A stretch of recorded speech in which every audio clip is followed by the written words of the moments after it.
O que faz um bom azeite? Sabe como escolher? Venha descobrir e explorar este produto tão importante da nossa gastronomia na Escola do Gosto. Dia 25 de novembro no Porto, venha provar e aprender com Ana Carrilho, Edgardo Pacheco e o chefe André Cabrita. Os lugares são limitados. Inscreva-se já em público.pt. Este é o Poder Público, a semana em debate pela secção de política do Público. São José Almeida, Marta Moitinho Oliveira, Nuno Ribeiro. Eu sou a Sónia Sapaz e este é o Poder Público. Bem-vindos a mais um episódio. A maioria absoluta de António Costa já vai na sua 6ª semana de vida e está neste momento a fazer acertos na proposta de Orçamento de Estado para 2022, um orçamento que vai vigorar, na melhor das hipóteses, durante um semestre. Esta foi a semana em que houve algumas reuniões com a oposição, as quais já deram frutos, ainda que se contem pelos dedos de uma mão. O PAN, por exemplo, conseguiu que o Executivo se comprometesse a lançar uma linha de apoio destinada a associações de proteção animal e a alargar os apoios à aquisição de bicicletas. São José, que significado é que tu dás a estas reuniões que foram com apenas alguns partidos e às medidas que o Governo decidiu incorporar no orçamento? É para mostrar que maioria absoluta não é poder absoluto, como tem dito António Costa? Bom, estas reuniões estavam dentro do que é o âmbito do diálogo prometido pelo Primeiro-Ministro, assim que ganhou as eleições, com maioria absoluta e que depois tem repetido. É evidente que são reuniões e negociações muito diversas daquilo que foram os anteriores orçamentos de António Costa, porque neste momento ele não só tem maioria absoluta, como não tem nenhuma hipótese de negociação com o PCP e com o BE. Aliás, estas reuniões que estão a decorrem porque os partidos pediram ao Governo para fazer as reuniões. Quer o PAN, quer a IEL, quer o LIVRE, e, portanto, são reuniões num outro contexto, com propostas de alteração, e eu creio que irão ser acolhidas algumas. O LIVRE ontem creio que não avançou com propostas que tenham sido aceitas, ou que já tenham sido aceitas, ou negociadas, mas eu creio que vai haver cabimento orçamental para enquadrar algumas propostas sobre energia do LIVRE no que é os planos que o Governo tem de reconversão energética no orçamento. E até no PRR, não é? Sim, pode haver, mas em termos do orçamento, ali uma reformulação da escrita e para compatibilizar isso. O Rui Tavares disse que, enfim, parecia que havia boa vontade nesse sentido, apesar de não ter concretizado muita coisa. Porque até foram as primeiras reuniões, não é? Eles reuniram com Fernando Medina e Ana Catarina Mendes, Ministro dos Assuntos Parlamentares e o Ministro das Finanças, e depois têm que estudar e depois dar a resposta. Portanto, isto não é uma coisa imediata, nunca é. Mas eu penso que vai correr bem e que até pode acontecer que estes dois partidos votem a favor do orçamento, ou pelo menos se abstenham. Então achas que não é só uma estratégia política para mostrar que não há um poder absolutista, é mesmo um desejo? Eu acho que seja bom que haja essa estratégia política, não é? Acho que é bom para o país, é bom para a valorização do Parlamento, não é? O Governo não pode agora, que tem maioria absoluta, desvalorizar por completo o Parlamento e fechar-se na sua maioria absoluta, quando se percebeu no debate do Orçamento de Estado que há uma radicalização do discurso das oposições e há uma espécie quase de bloco de oposições, de coligação negativa do outro lado, não é? Portanto, se eu conseguir esvaziar isso, trazendo à conversa e mostrando que é possível haver conversa e entendimento com dois partidos também, que cada um tem só um deputado, mas simbolicamente isto é importante. Agora, também é evidente que o Governo tem que dar a estes dois partidos no orçamento coisas minimamente significativas, não é? Pelo que eu percebi ontem da Inês Sousa Real, ela tinha uma proposta, ela fez várias propostas, mas uma das que fez, o governo propôs uma alternativa já, e portanto acho que é um caminho que estão a seguir, não é? Além desta questão que tem a ver com a questão da proteção dos animais. E esta coisa do apoio às bicicletas, à aquisição de bicicletas, pareceu-me que era uma descida do IVA sobre as bicicletas. Também pode ser um caminho de entendimento, porque eu acho que o Primeiro-Ministro tem que insistir nisto, e penso que no orçamento de 23, neste não, porque foi chumbado pelo PC e o Bloco, agora seria cinismo estarem a conversar outra vez sobre as coisas que chumbaram há uns meses atrás, mas que em 23 poderá haver um caminho para dialogar com o PC, com o Bloco, com o PSD, que entretanto também já vai ter uma liderança consolidada quando for o próximo processo orçamental, lá para setembro, outubro, e portanto penso que é o caminho mesmo que António Costa tem que trilhar, se não quer ficar fechado numa bolha e sitiado numa maioria absoluta com toda a gente a disparar contra ele. Vamos ver se a oposição, nomeadamente o PSD, quer fazer esse caminho de aproximação ao PS, porque parece-me que talvez não é? Marta, o presidente Marcelo Rebelo de Sousa recebeu esta semana os partidos, como costuma fazer sempre que o Parlamento está a discutir o orçamento, e acabou por ouvir muitas críticas à forma pouco dialogante como o governo tem exercido o seu poder, que disseram ser absoluto.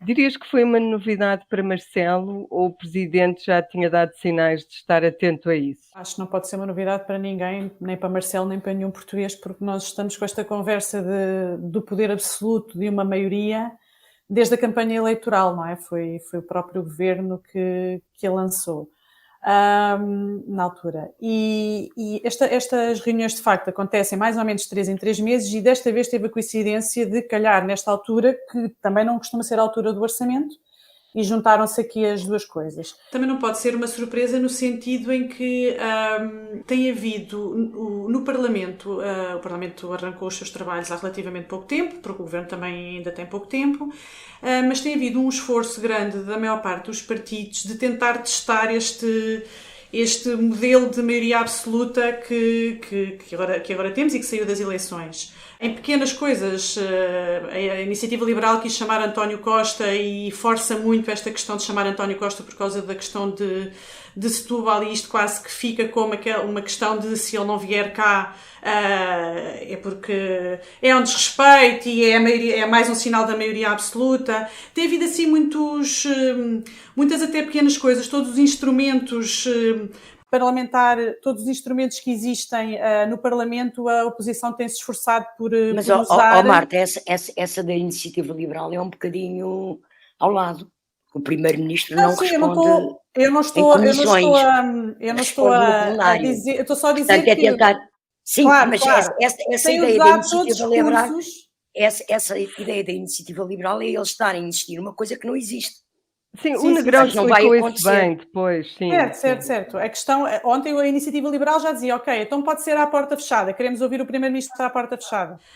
Para não haver essa questão de o Primeiro-Ministro não responde a estas questões no Parlamento e só responde por escrito, não responde pessoalmente.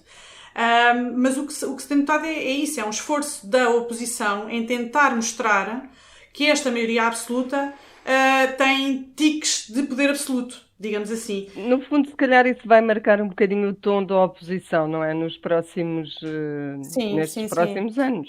E o que eu acho é que do lado do Governo também tem dado alguns sinais de estar a tentar, naquilo que vai podendo, evitar dar razão a este argumento.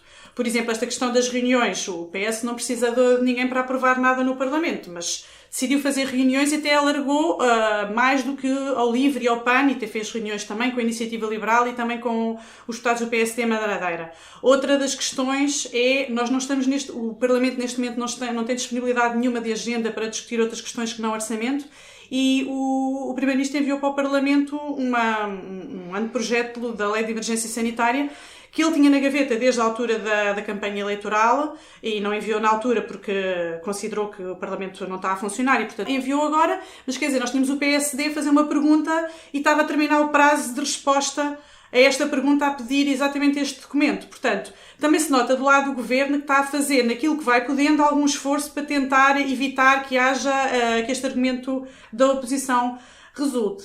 Contrariar essa leitura. Exatamente. E o que também nós ficámos, por exemplo, a perceber, isto no que diz respeito às leituras que são feitas do lado de Marcelo Rebelo de Sousa, o que nós ficámos a entender dos textos que o Expresso e que o Observador publicaram ainda no dia ou se não foi no dia, foi umas horas seguintes às reuniões com os partidos, é que Marcelo parece um bocado incomodado com esta falta de palco que está a ter neste novo modelo e de facto nós discutimos muito qual é que era o papel do Presidente numa maioria absoluta e pronto, e ele agora também está à procura do papel dele, é o que parece. Vamos ver qual é o figurino que ele encontra para ele. Nuno, tu acompanhaste as audições no Parlamento no âmbito de um outro caso que, embora já tenha várias semanas, continua a agitar a política, que é o do acolhimento dos refugiados em Setúbal, feito por cidadãos russos de uma associação supostamente pró-Kremlin, ainda está por provar. Na sequência dessas audições, a Presidência da República sentiu necessidade hoje de vir explicar que não recebeu relatórios dos serviços de informações antes do caso ser tornado público. Isso foi uma coisa debatida durante as audições no Parlamento. O que eu te pergunto é, afinal, que novidade é que nos trouxeram estas audições de várias individualidades? Bem, vamos cá ver.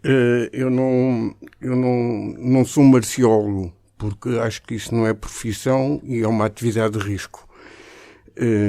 Basicamente, eu li a nota da Presidência da República e também li umas declarações avulsas do Presidente a jornalistas hoje, e há uma coisa que me surpreende muito, é que um Presidente da República fala de relatórios de serviços secretos publicamente, a dizer se recebeu ou se não recebeu.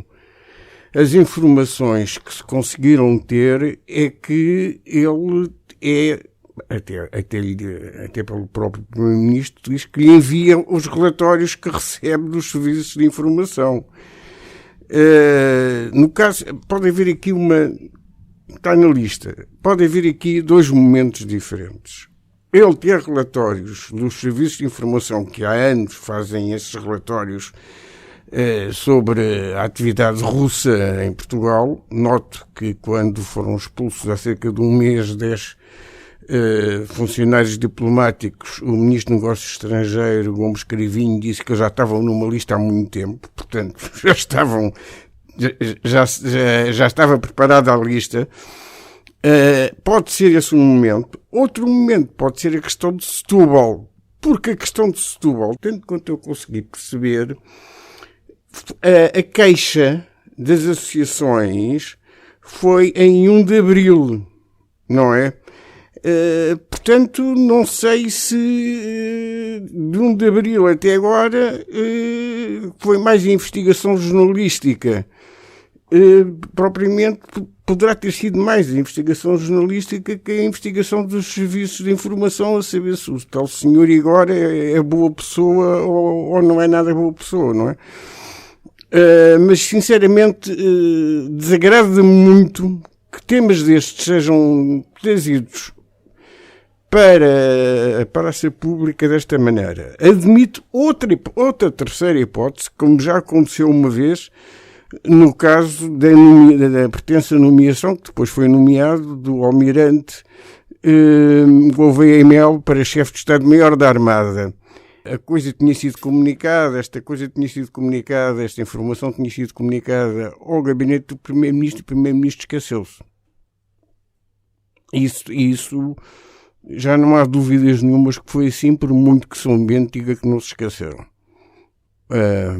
Portanto, pode ter acontecido uma das três coisas.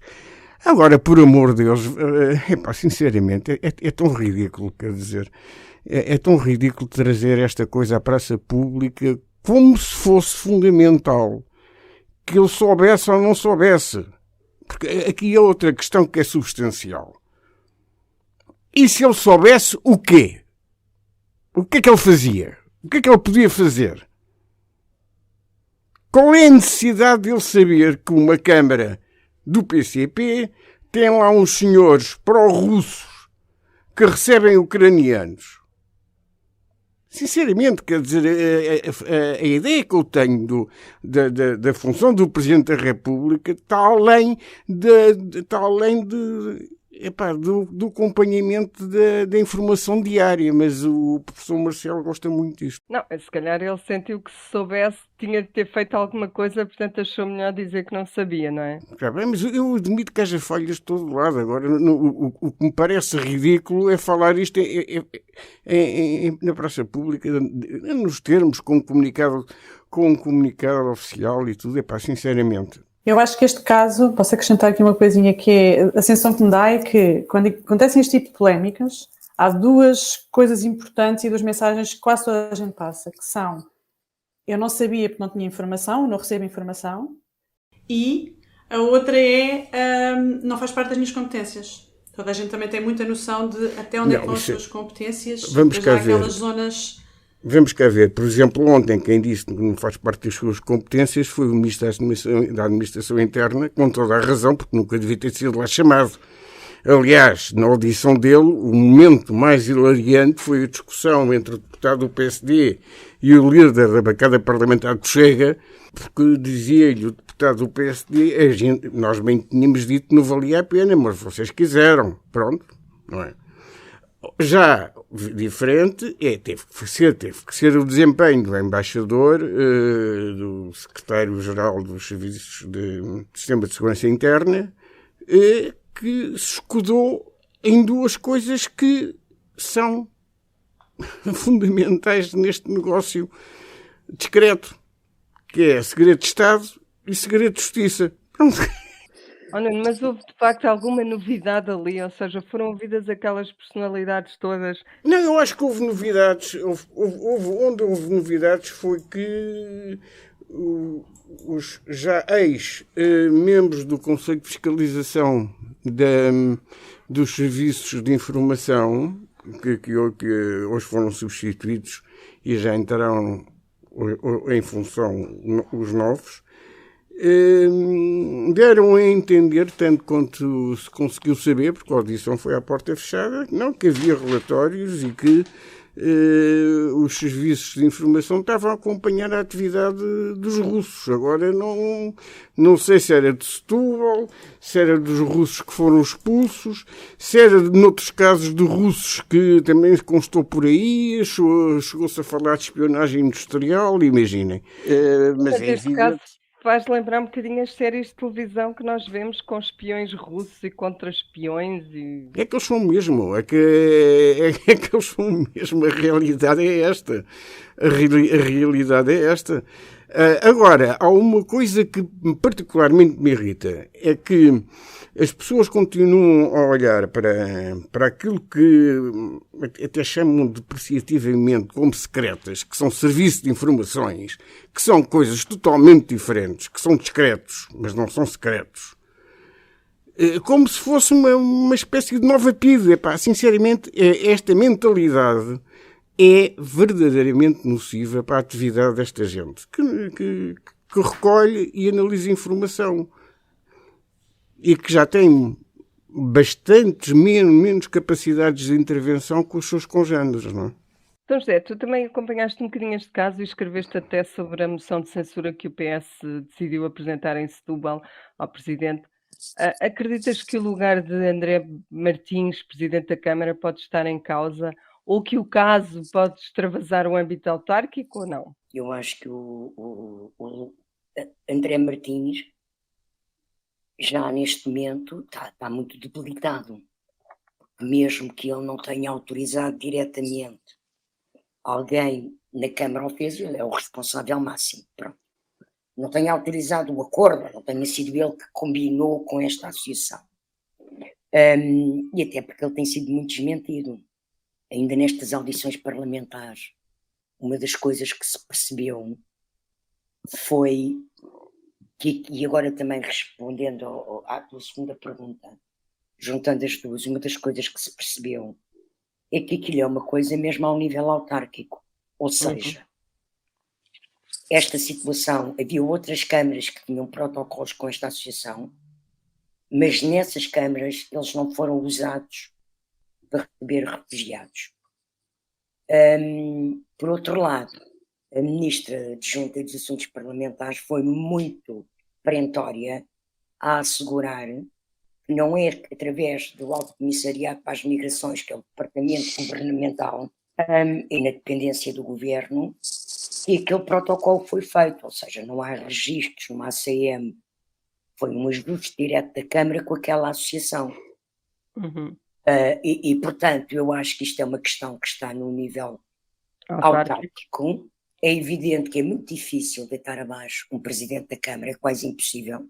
Sim. A variação teria que se demitir toda a da oposição em bloco para deixar de haver acordo para isso. E não há acordo para isso.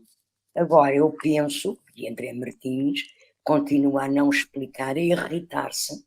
Ele até, eu conheço o André Martins há muitos anos, ele foi deputado, lá tem bastante calma, que parece crispado, agressivo. Não sei, ele está incomodado com o caso, provavelmente terá também ele sido surpreendido e não sabia, mas o que é facto é que está em cima dele. Sim, ele queixa-se como caiu em cima de Medina, uma coisa de outra dimensão, mas também tem a ver com Rosal, também tem a ver com outras embaixadas, que é a entrega de informação sobre manifestantes.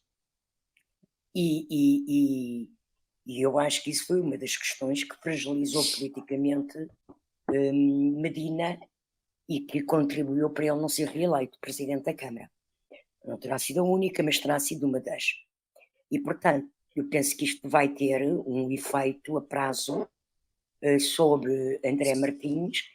Se ele, entretanto, não se demitir mesmo, ninguém o pode tirar de lá. Mas creio que lhe causa um grande desgaste. Sim, ele queixa-se que isto é um bocadinho também de manobra política, que tem a ver com o facto da Câmara ser da CDU e das posições comunistas relativas à guerra não serem, enfim, as mais generalizadas e, portanto, queixa-se de estar a ser condenado por isso. Isso é uma vitimização que ele está a fazer porque lhe dá jeito, mas o caso não é isso, nem do ponto de vista legal, nem do ponto de vista humano. Passamos então, com a vossa autorização, ao último tema, a declaração de inconstitucionalidade de algumas normas da Lei dos Metadados. Os metadados são informações registadas nos nossos telemóveis sobre o nosso tráfego da internet, georreferenciação de chamadas, etc. E a inconstitucionalidade foi decretada pelo Tribunal Constitucional depois de um pedido de fiscalização sucessiva. Marta, achas que ainda há futuro para a Lei dos Metadados? Parece-me que chegámos àquele ponto em que o problema foi adiado tempo demais e agora parece ver algumas pessoas com vontade de resolver o problema, algumas partes com vontade de resolver o problema. E, portanto, acredito que ainda assim possa haver aqui alguma solução. Primeiro, há umas declarações muito importantes de António Costa que foram feitas ontem sobre esse assunto, em que ele basicamente diz que primeiro temos que esperar pela resposta que o Tribunal Constitucional dará à Procuradora-Geral da República, que pediu esclarecimentos sobre a decisão do juízo do Palácio Raton. E, portanto, isso é o primeiro ponto para tentar perceber até que ponto é que a decisão dos juízes tem ou não impacto no que já foi decidido até agora e o que é que se passa depois daqui para a frente. E o que o António Costa disse foi que, esclarecido esse ponto, ele acredita, ao contrário do Presidente da República, que pode ser feita uma revisão constitucional cirúrgica só para resolver esta questão. E isto mostra alguma vontade de resolver esta questão, e ele até já adotou, não só deu esta posição, o que nos pode levar a crer que o próprio Partido Socialista acaba por desencadear um processo dentro do Parlamento, como ele marcou uma reunião do Conselho Superior de Segurança Interna para a próxima segunda-feira, uma reunião extraordinária, precisamente para tentar resolver este impasse causado por esta decisão do Tribunal Constitucional. Pelo mesmo lado temos, o PSD já apresentou uma solução para o assunto, uma solução que o PS criticou, mas independentemente disto, o facto do PSD, para haver uma revisão constitucional, é preciso uma maioria de 2/3, portanto o PSD tem que estar envolvido nisto, mostra que há dois lados da questão importantes e fundamentais neste processo, que estão com vontade de tentar resolver a questão, depois podem afinar como é que a resolvem. Só que, por outro lado, nós temos um Presidente da República que já disse que não acredita muito em revisões constitucionais para resolver este tipo de soluções, porque acha que aquilo abre-se uma caixa de Pandora, mete-se uma revisão constitucional em curso, é para resolver uma coisinha assim, mas acaba por se meter para lá outras coisas que têm que se trabalhar também a nível de revisão constitucional. Estamos assim um bocadinho nesta situação, mas eu parece-me que do lado de quem tem que desencadear o processo legislativo para desencadear uma solução para isto, parece-me haver alguma vontade de resolver isto. Pronto, vamos ver como é que acaba depois com o Presidente da República, porque ele parece ter algumas dúvidas sobre, no caso de isto ir pela uma revisão constitucional, não é? Sim, eu não imagino uma justiça no futuro que não use as armas que tem ao seu dispor, sendo os metadados armas tão importantes. Agora, são provas como outras que têm de haver contraprovas, têm de ser Sim, validadas também por outros tipos de provas, sim. Exatamente. Sim, isso tu estás a dizer, também nós esta semana escrevemos, foi o Nuno Ribeiro que escreveu uma peça que diz que Portugal é o único país da União Europeia onde os metadados não são usados pelas secretas. E de facto mostra que é uma limitação para nós e que só se pode resolver provavelmente com uma alteração da Constituição, que é o argumento invocado pelos juízes do Palácio Raton para tomar aquela decisão e chumbar as normas da lei. Na verdade, Nuno, a lei já teve vários avanços e recuos e a verdade é que já se usavam metadados em alguns casos. Desde quando, e tu sabes isso porque eu lembro-me de tu escreveres sobre isso, desde quando é que começaram algumas instituições a usá-los? Que eu tenho a memória, esta coisa começou toda em 2007. Portanto, 2015 foi a primeira proposta que foi aprovada no Parlamento pelo PS, PSD e CDS em relação à utilização de metadados nos serviços de informação, em casos concretos de terrorismo, etc. Depois foi chumbado no Tribunal Constitucional. Depois houve uma segunda lei, também com a mesma maioria, que voltou ao Tribunal Constitucional, mas entretanto houve um recurso e houve um prazo que eu posso situar entre março de 2019 e setembro de 2019, enquanto não chegou a resposta ao recurso. Os metadados foram utilizados, mas digamos foi neste caso esporádico. A minha pergunta era se achas que isto pode pôr em causa alguma condenação que tenha havido eventualmente nesse período? Não, de maneira nenhuma, porque para já não sabemos que muitas vezes os metadados que são pedidos e que são autorizados e como esses vêm mesmo a pedido de polícias ou de serviços congêneres estrangeiros, não é? Porque fazem parte do âmbito da troca de informações. Não sei, quer dizer, não temos, eu não tenho constância que houve alguma condenação de alguém por terrorismo na base da utilização dos metadados nesse período, não é? Pode ter havido pistas e para investigações e troca de informações que, aliás, fazem parte da gênese de qualquer serviço de informações, trocar informações com outros serviços estrangeiros, e que estes estão bastante limitados porque, digamos, a capacidade material que têm, obviamente, é muito menor, não é? Eu desconfio que é um tema que ainda vamos ter de recuperar aqui nas próximas semanas, de certeza, porque, de facto, vai ter de haver uma proposta, uma solução, e já há essa reunião marcada para segunda-feira, da qual haverá, de certeza, alguma consequência a tirar. Estamos mesmo no final do podcast desta semana, não me vou despedir sem vos pedir o público e notório.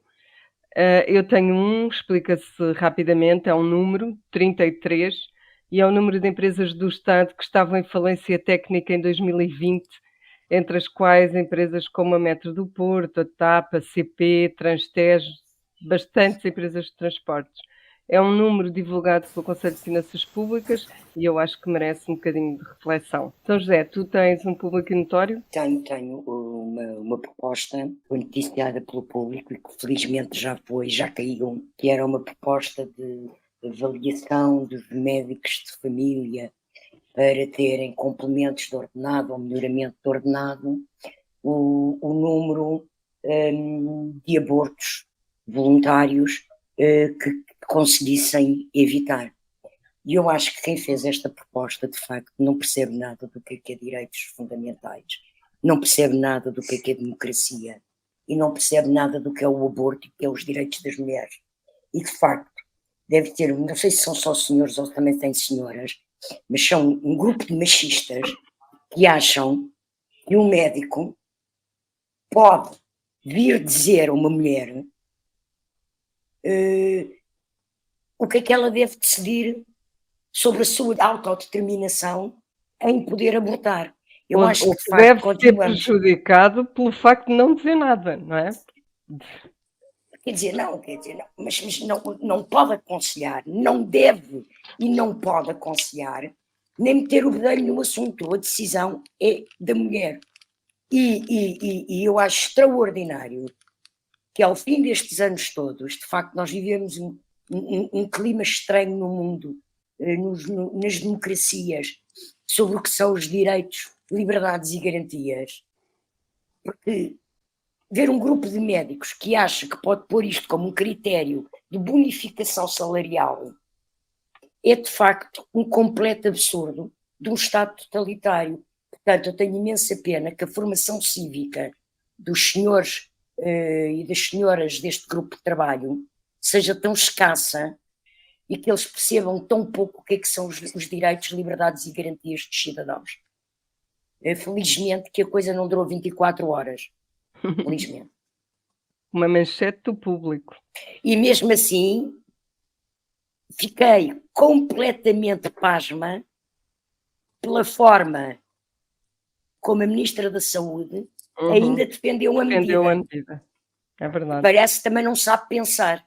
Também não sabe do que é que se está a falar. Marta, e tu? Olha, eu também escolhi um número, que é o número que está a agitar Lisboa hoje, que é 10 km/h, que é a redução de velocidade máxima que foi aprovada ontem na Câmara de Lisboa para todas as estradas em Lisboa e, portanto, aplicar-se uma redução de 10 km/h para 30, 40, conforme o tipo de vias.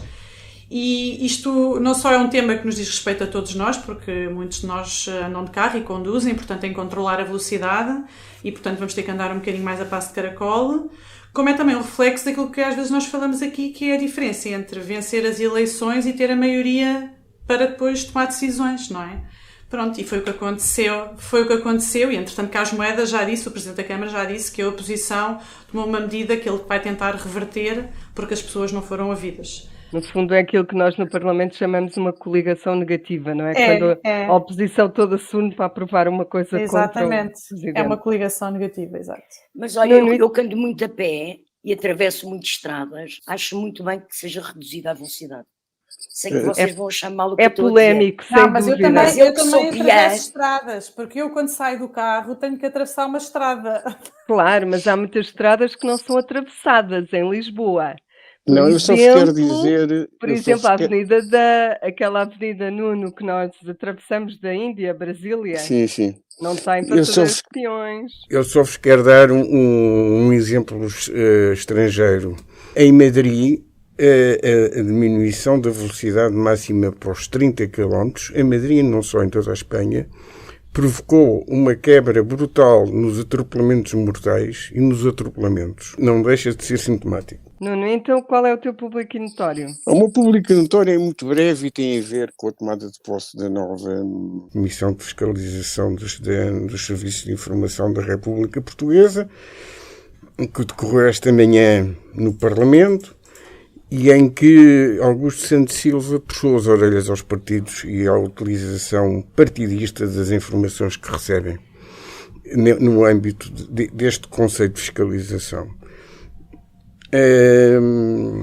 curiosamente, não sei se o Santos Silva já tinha conhecimento da nota do Presidente da República ou não, mas a verdade é que temos um Presidente da Assembleia da República que é um homem sensato. Obrigada a todos e a si especialmente que nos acompanhou nos últimos minutos. Até breve. Até breve. O público fica no ouvido. O que faz um bom azeite? Sabe como escolher? Venha descobrir e explorar este produto tão importante da nossa gastronomia na Escola do Gosto. Dia 25 de novembro no Porto, venha provar e aprender com Ana Carrilho, Edgardo Pacheco e o chefe André Cabrita. Os lugares são limitados. Inscreva-se já em público.pt.